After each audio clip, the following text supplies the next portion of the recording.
September 23ನೇ ತಾರೀಕು 2023ನೇ ಸಾಲಿನಲ್ಲಿ.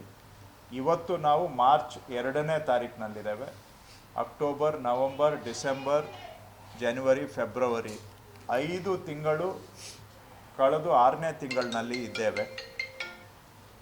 ಇದರ ಮಧ್ಯ ನಾನು ನಮ್ಮ ಕೃಷಿ ಸಚಿವರು ಮತ್ತು ಗ್ರಾಮೀಣಾಭಿವೃದ್ಧಿ ಸಚಿವರು ಕೇಂದ್ರದಲ್ಲಿ ಮಂತ್ರಿಗಳನ್ನು ಭೇಟಿ ಮಾಡಿದ್ದೇವೆ, ಅಧಿಕಾರಿಗಳನ್ನು ಭೇಟಿ ಮಾಡಿದ್ದೇವೆ.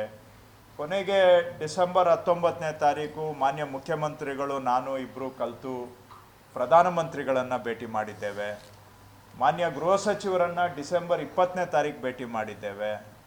ರಾಜ್ಯಕ್ಕೆ ಬರಬೇಕಾಗಿರ್ತಕ್ಕಂಥ ಬರ ಪರಿಹಾರ ಹಣವನ್ನು ತಕ್ಷಣ ಬಿಡುಗಡೆ ಮಾಡಬೇಕು, ಇದನ್ನು ರೈತರಿಗೆ ಕೊಡಬೇಕು ಅಂತ ಭಾಳ ಒತ್ತಾಯಪೂರ್ವಕವಾಗಿ ಅವರಲ್ಲಿ ಮನವಿ ಮಾಡಿದ್ದೇವೆ. ಪ್ರಧಾನಮಂತ್ರಿಗಳು ಬೆಂಗಳೂರಿಗೆ ಬಂದಾಗಲೂ ಕೂಡ ಮುಖ್ಯಮಂತ್ರಿಗಳವರನ್ನು ಭೇಟಿ ಮಾಡಿ ನಮ್ಗೆ ಇನ್ನೂ ಬರ ಪರಿಹಾರ ಹಣ ಬರಬೇಕಾಗಿರೋದು ರಾಜ್ಯದ ಪಾಲು ಬಂದಿಲ್ಲ ಅಂತ ಕೇಳಿದ್ದೇವೆ. ಆದರೆ ಇಷ್ಟು ದಿನ ಕಳೆದರೂ ಕೂಡ ಅವರು ಇನ್ನೂ ಹಣವನ್ನು ನಮಗೆ ಬಿಡುಗಡೆ ಮಾಡಿಲ್ಲ. ರೈತರಿಗೆ ತೊಂದರೆ ಆಗ್ತಾ ಇದೆ ಅನ್ನೋದನ್ನು ಮನಗಂಡು ರಾಜ್ಯ ಸರ್ಕಾರದ ವತಿಯಿಂದನೇ ನಾವು ಮೊದಲನೇ ಕಂತಿನ ಪರಿಹಾರ ಕೊಡೋಣ ಅಂತ ತೀರ್ಮಾನವನ್ನು ಮಾಡಿ ಈಗಾಗಲೇ 2,000 ರೂಪಾಯಿ ಪರಿಹಾರವನ್ನು 34 ಲಕ್ಷ ರೈತರ ಅಕೌಂಟಿಗೆ ನೇರವಾಗಿ ನಾವು ಪರಿಹಾರವನ್ನು ಜಮೆ ಮಾಡಿದ್ದೇವೆ.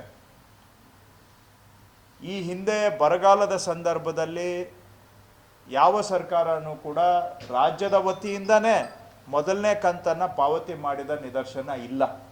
ಇದೇ ಮೊದಲ ಬಾರಿಗೆ ಬರಗಾಲದ ಸಂದರ್ಭದಲ್ಲಿ ಮತ್ತು ಸುಮಾರು 34 ಲಕ್ಷ ರೈತರಿಗೆ ಮೊದಲನೇ ಕಂತಿನ ಪರಿಹಾರ ಕೊಟ್ಟಿರೋದು ಇದೇ ಮೊದಲ ಬಾರಿಗೆ. ಆ ಒಂದು ಹೆಜ್ಜೆಯನ್ನು ಕೂಡ ರಾಜ್ಯ ಸರ್ಕಾರ ಜವಾಬ್ದಾರಿಯನ್ನು, ಇದು ಕೇಂದ್ರ ಮಾಡಬೇಕಾಗಿದ್ದಂಥ ಕೆಲಸವನ್ನು ರಾಜ್ಯ ಸರ್ಕಾರ ತನ್ನ ಮೇಲೆ ಜವಾಬ್ದಾರಿಯನ್ನು ತೆಗೆದುಕೊಂಡು ಈಗಾಗಲೇ ಮೊದಲನೇ ಕಂತಿನ ಪರಿಹಾರವಾಗಿ 2,000 ರೂಪಾಯಿಯನ್ನು ರೈತರ ಅಕೌಂಟಿಗೆ ಹಾಕಿದ್ದೇವೆ. ಇದು ಮಧ್ಯ ನಾವು ದೆಹಲಿಯಲ್ಲೂ ಕೂಡ ಹೋಗಿ ಕರ್ನಾಟಕಕ್ಕೆ ಬರ ಪರಿಹಾರ ಹಣ ಬರದೇ ಇರೋದು ನಮ್ಮ ರೈತರಿಗೆ ತೊಂದರೆ ಅಷ್ಟೇ ಅಲ್ಲ, ಅನ್ಯಾಯವೂ ಆಗ್ತಾ ಇದೆ. ನಮ್ಮ ರೈತರಿಗೆ, ಕರ್ನಾಟಕದ ರೈತರಿಗೆ ನ್ಯಾಯ ಕೊಡಬೇಕು ಅಂತೇಳಿ ದೆಹಲಿಯಲ್ಲಿ ನಾವು ಎಲ್ಲ ಮಂತ್ರಿಗಳು ಹೋಗಿ ಪ್ರತಿಭಟನೆಯನ್ನು ಮಾಡಿ ಕೇಂದ್ರ ಸರ್ಕಾರದ ಗಮನ ಸೆಳೆಯುವಂಥ ಪ್ರಯತ್ನ ಮಾಡಿದ್ದೇವೆ. ಶಾಸಕರು ಒಳಗೊಂಡು ಸುಮಾರು 100-150 ಶಾಸಕರು ಒಳಗೊಂಡು ನಾವೆಲ್ಲರೂ ಕೂಡ ದೆಹಲಿಯಲ್ಲಿ ಪ್ರತಿಭಟನೆಯನ್ನು ಮಾಡಿ ಕೇಂದ್ರ ಸರ್ಕಾರದ ಗಮನ ಸೆಳೆದಿದ್ದೇವೆ. ಇಷ್ಟೆಲ್ಲ ಆಗಿಯೂ ಕೂಡ ಯಾಕೋ ನಮಗೂ ಅರ್ಥ ಆಗದೇ ಇರುವಂಥದ್ದು, ಕೇಂದ್ರ ಸರ್ಕಾರ ರಾಜ್ಯದ ರೈತರಿಗೆ ಬರಬೇಕಾಗಿರ್ತಕ್ಕಂತಹ ಬರ ಪರಿಹಾರ ಹಣ ಬಿಡುಗಡೆ ಮಾಡೋದಾಗಲಿ ತೀರ್ಮಾನನೂ ಕೂಡ ಇನ್ನೂ ಮಾಡದೇ ಇರೋದು ರಾಜ್ಯದ ರೈತರಿಗೆ ಮಾಡ್ತಾ ಇರತಕ್ಕಂಥ ಒಂದು ಅನ್ಯಾಯ ಇದು. ಮತ್ತು ರೈತರ ಹಿತವನ್ನು ರಕ್ಷಣೆ ಮಾಡೋದರ ಬದಲಿಗೆ ರೈತರ ಹಿತವನ್ನು ತುಳಿಯುವಂಥ ಕೆಲಸ ಇವತ್ತು ಆಗ್ತಾ ಇದೆ. ಸೊ ನಾನು ಈಗಾದರೂ ತಮ್ಮ ಮುಖಾಂತರ ಕೇಂದ್ರ ಸರ್ಕಾರವನ್ನು ಆಗ್ರಹ ಮಾಡ್ತೇನೆ. ರಾಜ್ಯದಲ್ಲಿ ಬರಗಾಲದ ಪರಿಸ್ಥಿತಿ ಇದೆ, ರೈತರು ಕಷ್ಟದಲ್ಲಿದ್ದಾರೆ, ಅವರ ನೆರವಿಗೆ ಬರಬೇಕಾಗಿರ್ತಕ್ಕಂಥದ್ದು ಕೇಂದ್ರದ ಕರ್ತವ್ಯ.